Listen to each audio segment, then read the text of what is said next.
Hello students, my self Mangilal Mahawar, assistant professor history, government college Kelwara. आज हम आपके लिए बीए पार्ट द्वितीय इतिहास पेपर प्रथम मध्यकालीन भारत के इतिहास का एक नया टॉपिक लेकर आए हैं और इस टॉपिक का नाम है रज़िया सुल्तान। तो चलिए विद्यार्थियों, आज हम रज़िया सुल्तान का जीवन परिचय प्राप्त करते हैं। रज़िया का नाम हमें रज़िया उल दीन और कुछ पुस्तकों में जलालात उद रज़िया मिलता है। रज़िया के पिता का नाम शमशुद्दीन इल्तुतमिश था, जो कि मध्यकालीन भारतीय इतिहास के बहुत महत्वपूर्ण पात्र रहे हैं। रज़िया की माता का नाम कुतुब बेगम मिलता है। कुछ पुस्तकों में रज़िया की माता का नाम तुर्कान खातून भी मिलता है। रज़िया का जन्म 1705 ईस्वी में उत्तर प्रदेश में बदायूं में हुआ। इनका शासनकाल 10 नवंबर 1236 से 14 अक्टूबर 1240 ईस्वी तक रहा। इनकी मृत्यु 25 दिसंबर 1240 ईस्वी में हरियाणा के कैथल जिले में हुई। कुछ विद्वान इनकी मृत्यु राजस्थान के टोंक जिले में भी बताते हैं। इनका मकबरा दिल्ली के चांदनी चौक में तुर्कमान गेट के पास स्थित है। इनके 2 मकबरे और स्थित हैं, हरियाणा के कैथल जिले में और राजस्थान के टोंक जिले में भी हैं। इनका उत्तराधिकारी मोइजुद्दीन बहराम शाह हुआ। रज़िया का राजगद्दी पर बैठना। मध्यकालीन भारतीय इतिहास में रज़िया का राजगद्दी पर बैठना एक बहुत महत्वपूर्ण उपलब्धि रही है। इल्तुतमिश की सभी संतानों में रज़िया सबसे योग्य थी। इतना ही नहीं, इल्तुतमिश के सभी सैनिक अभियानों में रज़िया का बहुत महत्वपूर्ण योगदान होता था।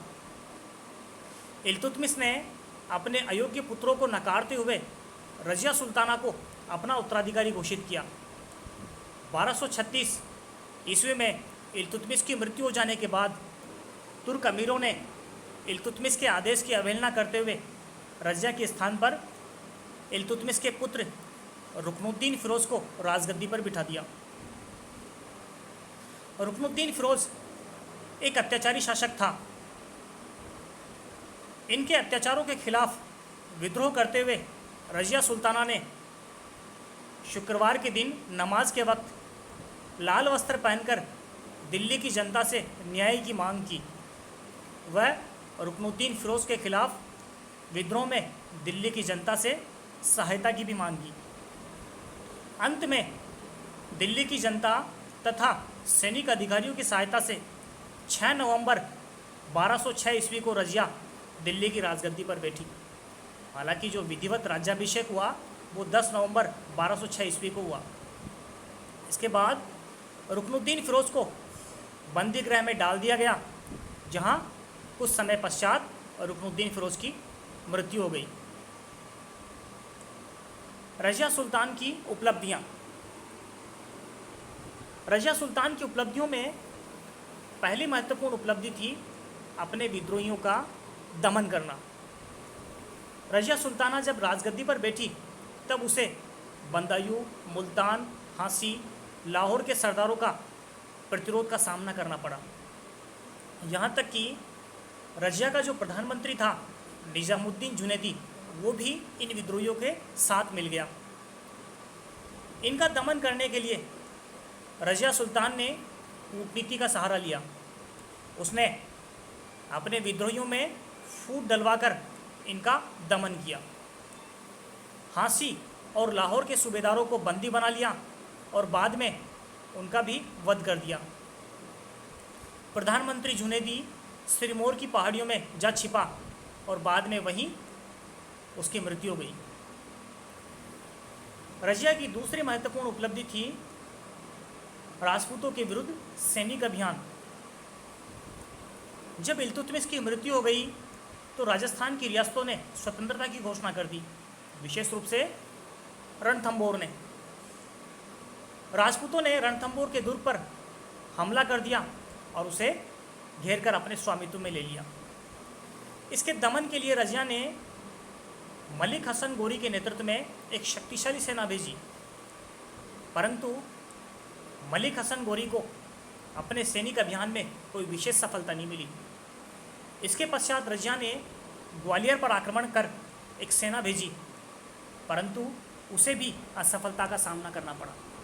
इस प्रकार रजिया को राजपूतों के विरुद्ध कोई विशेष उपलब्धि प्राप्त नहीं हुई। तीसरी महत्वपूर्ण उपलब्धि करमातियों का दमन। रजिया ने 1237 ईस्वी में करमाती लोगों से टक्कर ली। करमाती लोगों ने दिल्ली की जामा मस्जिद पर आक्रमण कर दिया। तब रजिया ने उनके दमन के लिए एक सेना भेजी, जिसने करमाती लोगों के विरुद्ध विद्रोह को कुचल दिया। सैकड़ों की संख्या में करमाती लोगों को मौत के घाट उतार दिया गया। इस प्रकार करमातियों का दमन किया गया। चौथी महत्वपूर्ण उपलब्धि मंगोल आक्रमण से दिल्ली की सुरक्षा करना। 1238 ईस्वी में ख्वारिज़्म के सूबेदार मलिक हसन कारलुग ने रजिया से मंगोलों के विरुद्ध सैनिक सहायता देने की प्रार्थना की।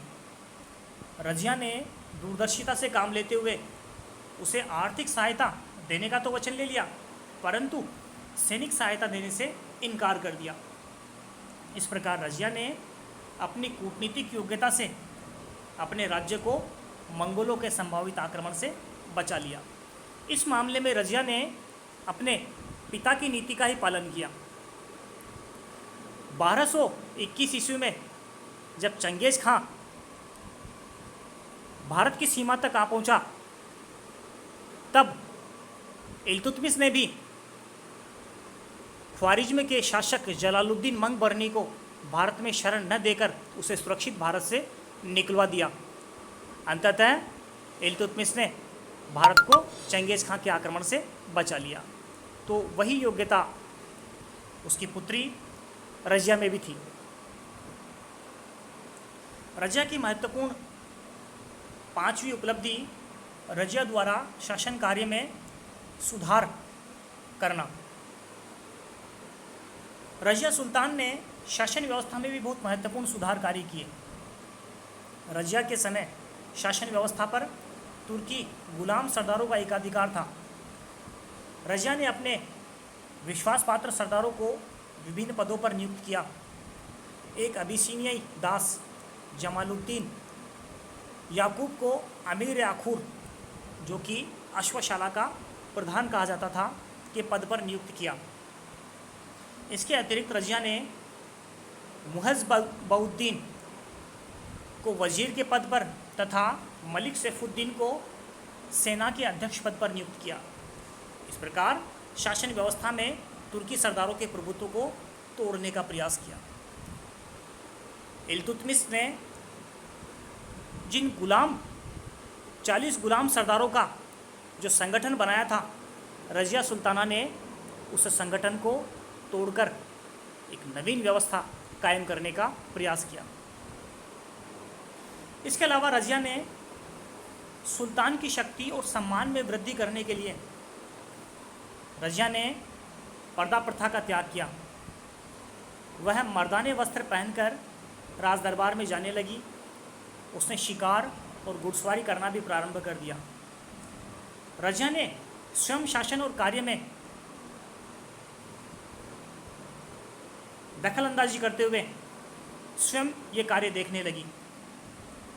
इस प्रकार रजिया अपने आप को सुल्ताना के स्थान पर सुल्तान कहलवाना शुरू कर दिया, क्योंकि सुल्ताना सुल्तान की पत्नी को कहा जाता था।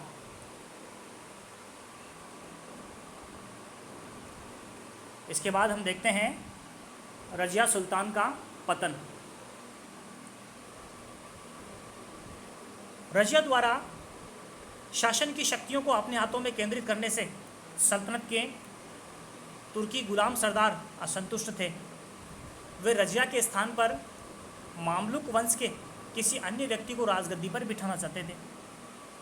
अतः इन अमीरों ने रजिया के खिलाफ षड्यंत्र रचने शुरू कर दिए। सर्वप्रथम 1240 ईस्वी में लाहौर के सूबेदार कबीर खान अयाज ने विद्रोह कर दिया। रजिया ने यह विद्रोह बड़ी आसानी से कुचल दिया। इसके बाद बठिंडा के सूबेदार अल्तुनिया ने भी विद्रोह कर दिया। इस समय रजिया ने एक विशाल सेना लेकर बठिंडा की ओर प्रस्थान किया, परंतु मार्ग में ही षड्यंत्रकारियों ने उसके कृपा पात्र जमालुद्दीन याकूत की हत्या कर दी और रजिया को भी बंदी बना लिया। रजिया ने कूटनीति से काम लेते हुए अल्तुनिया से विवाह कर लिया और रजिया और अल्तुनिया दोनों सेना लेकर दिल्ली की ओर बढ़े, जहां रजिया का भाई बहराम शाह पहले ही शासक घोषित किया जा चुका था। बहराम शाह की सेना ने अल्तुनिया और रजिया दोनों को पराजित कर दिया, परंतु रजिया और अल्तुनिया वहां से भाग निकले। परंतु कैथल के निकट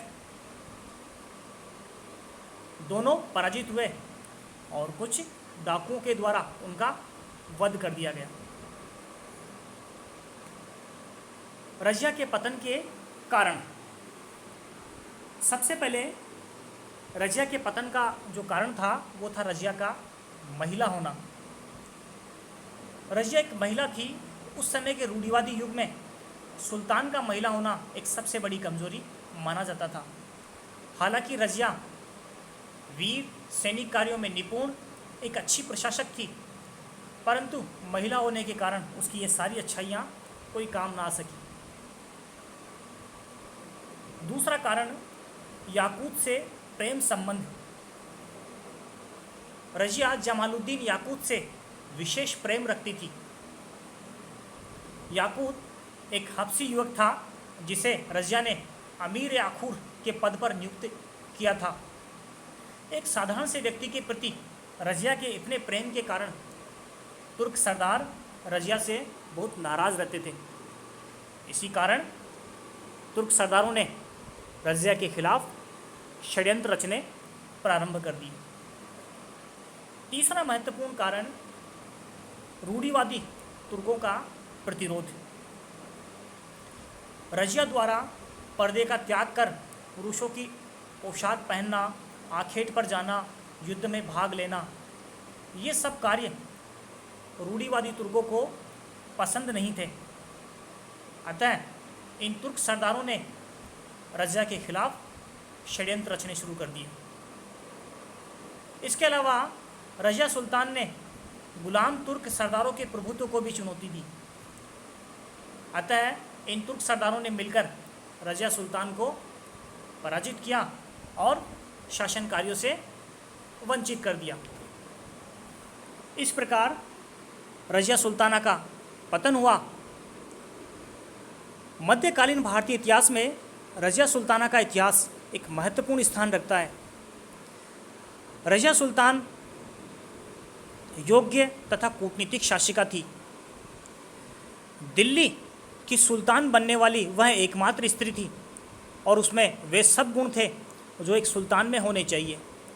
वह योग्य, शिक्षित, दयालु, कर्तव्यपरायण, साहसी, कुशल और योग्य सेनापति थी। वह कौशल युक्त और योग्य कूटनीतिज्ञ भी थी। उसने इल्तुतमिश की मृत्यु के बाद की बिगड़ती हुई स्थिति को बड़े साहस और निपुणता के साथ संभाला। रजिया का शासनकाल परिस्थितियों के कारण बहुत कम रहा, लेकिन इस अल्प काल में ही उसने अपनी योग्यता और साहस का परिचय दे दिया। रजिया को इतिहास में एक उच्च और सम्मानीय स्थान प्राप्त होना चाहिए।